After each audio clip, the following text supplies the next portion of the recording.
Assalamualaikum warahmatullahi wabarakatuh. Perkenalkan, nama saya Rafifa Putri Syafrizal dengan NIM 250422052. Di sini saya akan mempresentasikan tentang dakwah digital di era algoritma media sosial. Oke, masuk ke materi pertama, yaitu pengertian dari dakwah digital. Dakwah digital adalah kegiatan pencapaian ajaran Islam melalui media digital seperti TikTok, Instagram, YouTube, podcast, maupun website. Dengan adanya media sosial ini, dakwah menjadi lebih mudah diakses oleh masyarakat kapan aja. Oke, lanjut ke materi yang kedua. Apa itu algoritma media sosial? Algoritma media sosial adalah sistem yang mengatur konten yang muncul di beranda pengguna. Sistem ini bekerja berdasarkan aktivitas pengguna seperti konten yang sering ditonton, disukai, atau dibagikan. Karena itu, setiap orang bisa melihat konten yang berbeda-beda. Lanjut ke materi keempat adalah peran media sosial dalam dakwah. Media sosial memiliki peran yang sangat penting dalam dakwah. Melalui media sosial, pesan-pesan Islam dapat disampaikan kepada lebih banyak orang dengan cepat. Selain itu, masyarakat juga bisa berinteraksi langsung dengan pendakwah melalui kolom komentar atau siaran langsung. Kita masuk ke materi yang keenam, yaitu tentang tantangan dakwah di era algoritma. Selain memiliki peluang, dakwah digital juga menghadapi beberapa tantangan, misalnya persaingan dengan konten hiburan, banyaknya hoaks tentang agama, perdebatan di media sosial, serta menjadi rendahnya literasi digital sebagian masyarakat. Kita masuk ke materi yang ketujuh, yaitu tentang strategi dakwah yang efektif.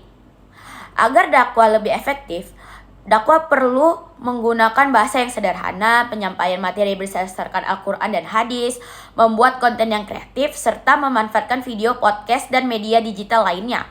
Dan kita masuk ke materi ke-8, yaitu etika berdakwah. Dalam berdakwah di media sosial, kita harus menghadapi informasi yang benar, menggunakan bahasa yang sopan, menghargai perbedaan pendapat, tidak menyebarkan hoaks, dan selalu mengutamakan sikap yang bijaksana.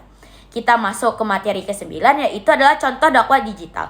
Contohnya, dakwah digital sering kita temui di video ceramah di TikTok, Instagram, kajian melalui YouTube Live, dan juga podcast lainnya tentang kutipan Al-Quran dan hadis.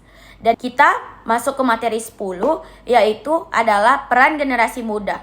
Peran generasi muda memiliki peran penting dalam dakwah digital. Mereka dapat membuat konten Islam yang positif, menyebarkan informasi yang benar, menjadi pengguna media sosial yang bijak, serta memberikan contoh perilaku yang baik kepada orang lain.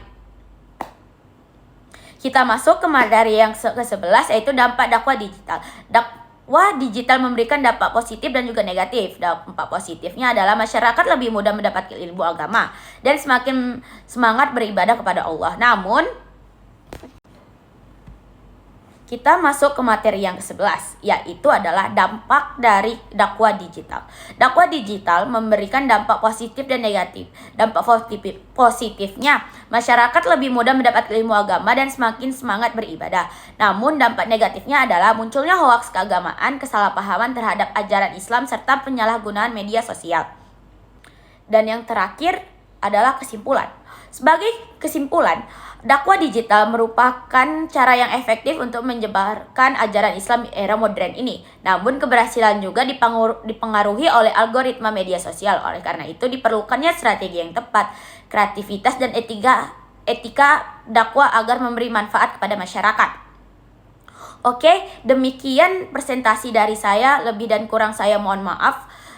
Wassalamualaikum warahmatullahi wabarakatuh.